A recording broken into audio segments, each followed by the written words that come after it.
All right, guys, welcome back. Today we're going to go over basically what I would consider my heavy irons competition setup. I ran this for the first and only time so far at Kalashnikov. So the way the Kalashnikov is set up, each day is basically its own little match.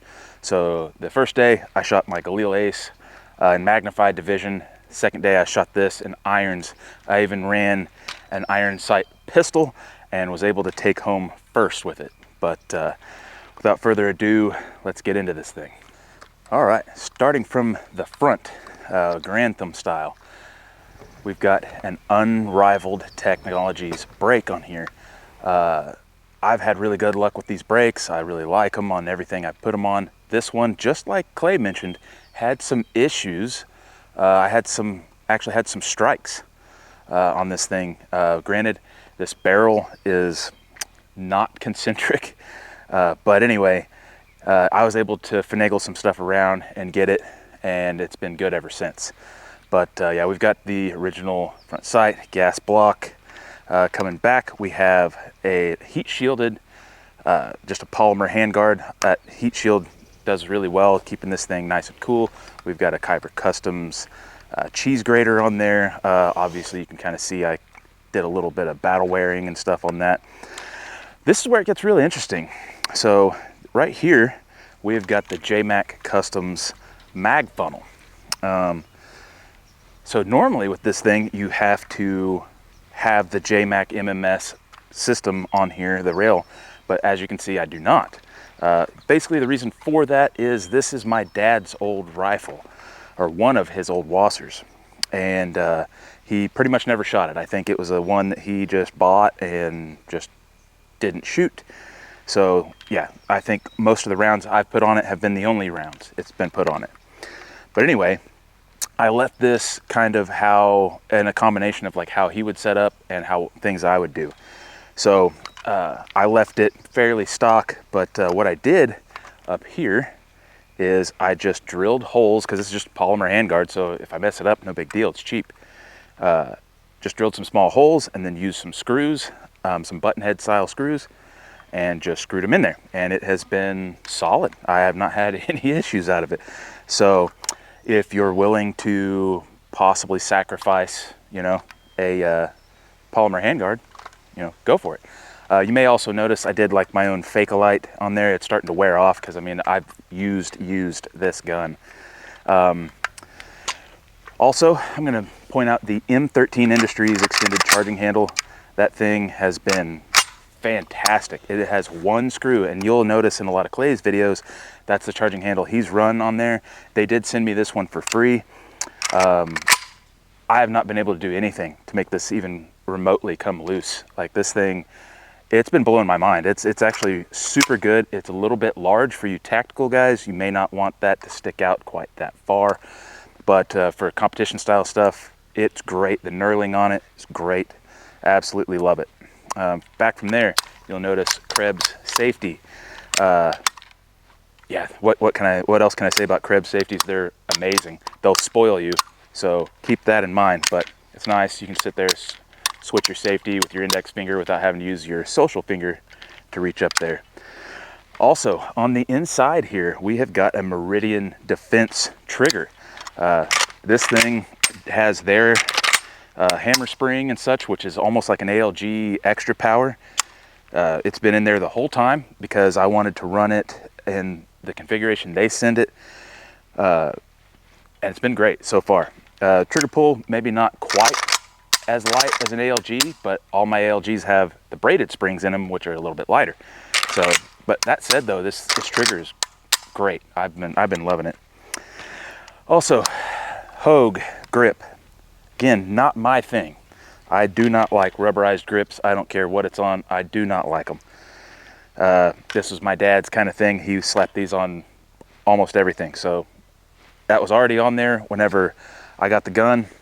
So I just left it. Not a huge complaint, but it's just, again, just not my deal. The grip angle is nice. It's a little bit straighter. But another thing that turns a lot of people's heads is these sights. So these tech sights is what these are. So this rear sight tower actually replaces your recoil spring guide rod. A lot of people think it's a dust cover, when this dust cover is actually a separate piece that comes off, and this pushes forward and you can take the whole assembly out. This is the version that has 2 different apertures. This one that I keep it on is 0 to 200, and then the other one is, I think, 3 to 500. That said, it is more of an A1 style, so both apertures are rather small. I did my own little thing and I changed and opened up the 0 to 200 so it's closer to a ghost ring. But yeah, we only have windage adjustment back here, so I don't mess with the front sight at all as far as windage. I only do elevation. And back from there, we actually have also another fake light thing that I did. This is a NATO length AK stock. If you're not familiar with that is, so typically AKs have what they call Warsaw packed length, which is a little bit shorter than the NATO length. So for me, my arms are rather long, and I feel more cramped on the gun, so it doesn't feel as comfortable to shoot. So with this one, I get a much more natural length, and I actually find that I control recoil a lot better that way. But so, you know, moving on from there, I just want to kind of tie into Clay's video about AK iron setup for competition. Let's just run some drills with this thing and see just how quick we can go with them, because just like Clay, I actually really love running irons on AKs. My other setup is actually the JMac Saiga that you're seeing in the Texas Weapon Systems videos. So for the time being, that is not set up to run irons, but eventually we will switch that one back. So for today, we're just going to run this one. All right. Let's just start off doing, seems like a lot of people's favorites. We're going to do some 1 reload 1s. I want to point out my timer is probably going to beep because I have it set up for my USPSA dry fire, so my par time right now is 1.5 seconds. That's not going to happen. We're still going to be able to see the times, but also I've got a sling on here. That was for Kalashnikov. Typically for a competition gun, I would not have a sling unless the specific match required it. So anyway, start from low ready.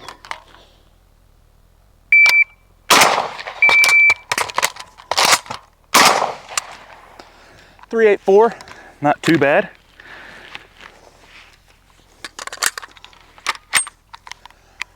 Let's try another one.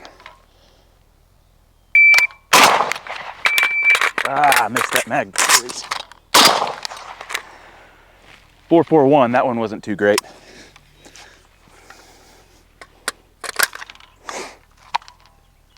Let's go over the shoulder.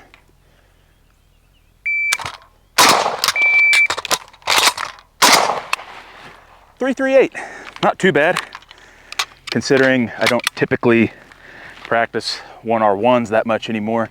And we're about 15-ish yards. I've got all A-zone hits, so that's also pretty good. All right, let's do a little bit of a modified bill drill, if I could speak.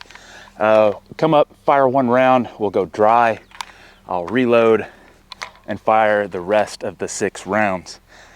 So let's get started.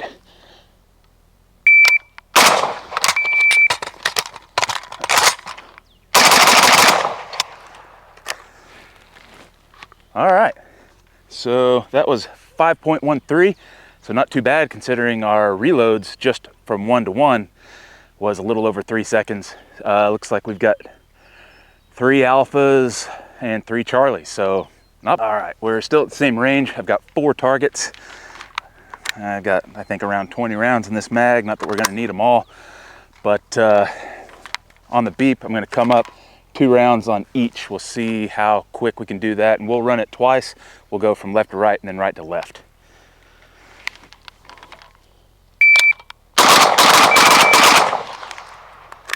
Man, that was pretty good. I'm gonna have to go reset that target, but furthest one over to the right, I could paste those 2 rounds with 1 paster. Like, that is pretty pretty good. All right, so we should still have plenty enough rounds to run it right to left. So, by the way, all neutralized. Everyone has at least one alpha, if not two. So from this close, or from this far away with irons, I feel like that's pretty good. Same thing, pretty good. That was, I don't know if you guys see that, 8 rounds, 1.89. So pretty good. Just because, you know, just because you're running irons doesn't necessarily mean you have to go slow. All right, so let's just run an actual bill drill. We are maybe 7 yards. I just really want to showcase A, the trigger, and B, how well this muzzle brake performs after I got it tuned. And here we go.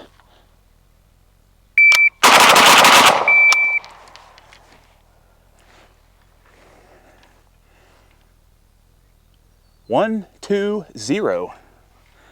That is pretty good.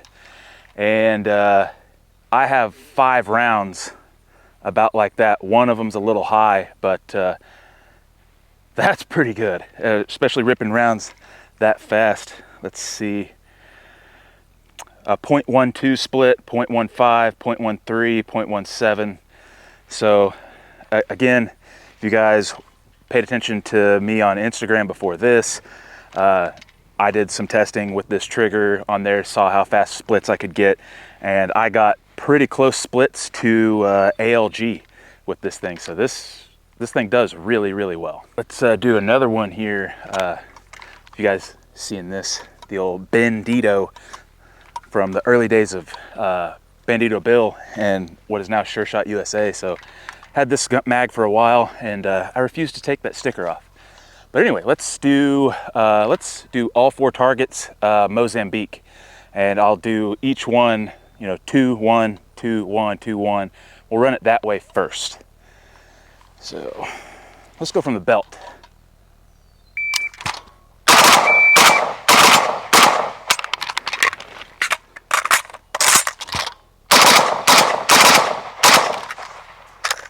All right. Forgot to mention that I was going to throw a reload in there in the middle, but you know, there it was. So let's go check those out. Actually, they're all really good. I'm actually impressed with myself on that one because I figured I was going to mess that up. All right, so we got 2, 1. These two are basically touching. 1, I would like to point out, those are both perfect A boxes. 2, another perfect A box. 2, and that's a line perf, so that counts, A box. Forgot to mention, 12 rounds in 8.88 seconds. So this time, make sure we are loaded. So I'm gonna go through, I'm gonna do 2 rounds on each, reload, and then 1 round to the head box on all of them. So essentially it's the same thing, only it's just not 1, 2, 1, 1, 2, 1, 1, 2, 1, blah, blah, blah. So anyway, less talking, more shooting. Let's go.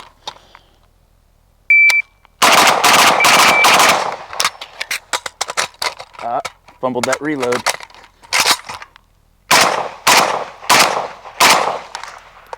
All right. Let's go check those out. All right, so 2, 1, a little bit outside the A box, but that's all right. 2, 1. Got 2, 1. That one got a little squirrely on me, but still 2 and 1, so all good. All right, so now I've got a barrel down there that if I stand on the other side of this one, I can't see 2 of the targets. So I'm just gonna do a little competition style maneuver where on the beeper, I'm gonna come up, neutralize the 2, move around this to where I can see, and neutralize the other 2. So let's go. Load it up from the belt. Forgot I was gonna do a reload in here.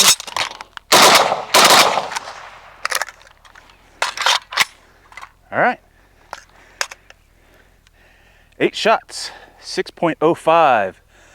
everything is neutralized from back here also. Let's run it the other direction. So I realized I had a reload in there. I think I racked a round out of it because in competition you shouldn't run dry, so I should have just racked the mag in it and went without racking the bolt. But since we did it the first time, let's do that again this next time, just to keep things consistent. So again, from the belt.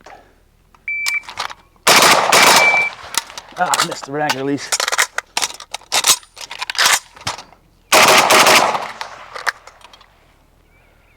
.760. Missed that charging handle, or I pulled it back not far enough. All right, for the sake of looking cool, let's try to redeem ourselves. I'm gonna start from the left, come to the right again, and I'm just gonna try and hit that reload without racking it like I would in a competition. All right, again, from the belt.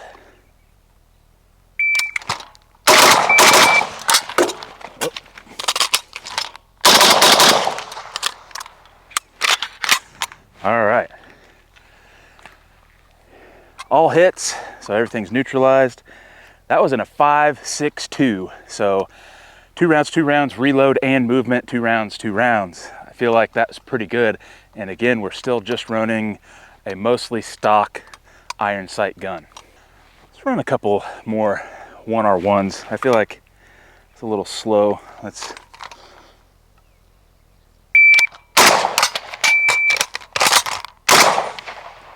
.317, so not too bad. Can't complain. All right, we're gonna get a little action on everybody's favorite, VTAC Barricade. Clay does a lot of this stuff. I do too. I just really love these things, and it's really come in handy at certain matches, shooting through different things. So what we're gonna do on the timer, I'm gonna pick 4 of these slots to shoot from on a C zone at 50 and see how quick we can do it. All right, here we go. Go this one first. Hit. Hit. Hit. Hit. Just to make it interesting, we'll do all of everybody's least favorite ones, the sideways and angled ones only. And here we go.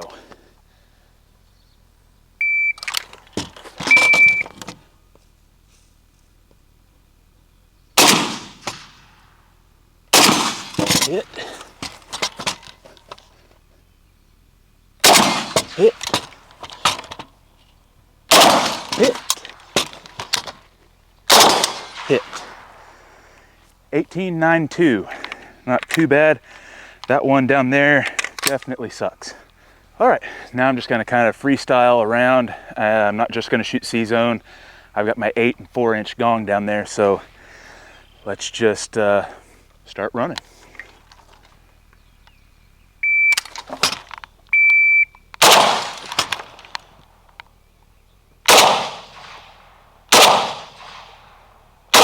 That was a hit on the 4.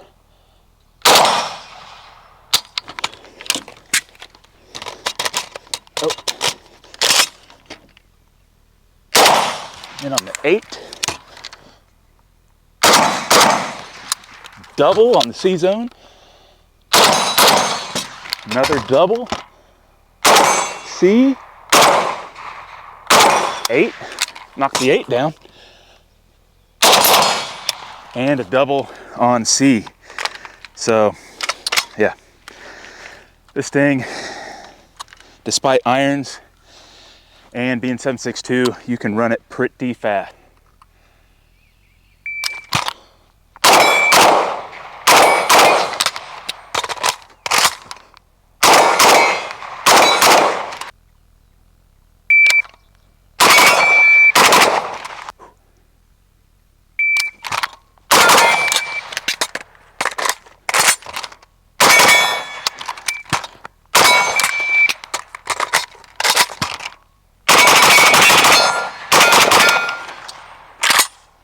So there you have it, guys. The Romanian WASR, or my dad's old WASR, that I'm going to be using occasionally for heavy irons division competition. So yeah, if you just train with irons, there's no reason you can't still go fast. And Clay and I both, and as well as like Kyle Litzy, guys like that, are prime examples. You don't necessarily need a dot, you just need more training.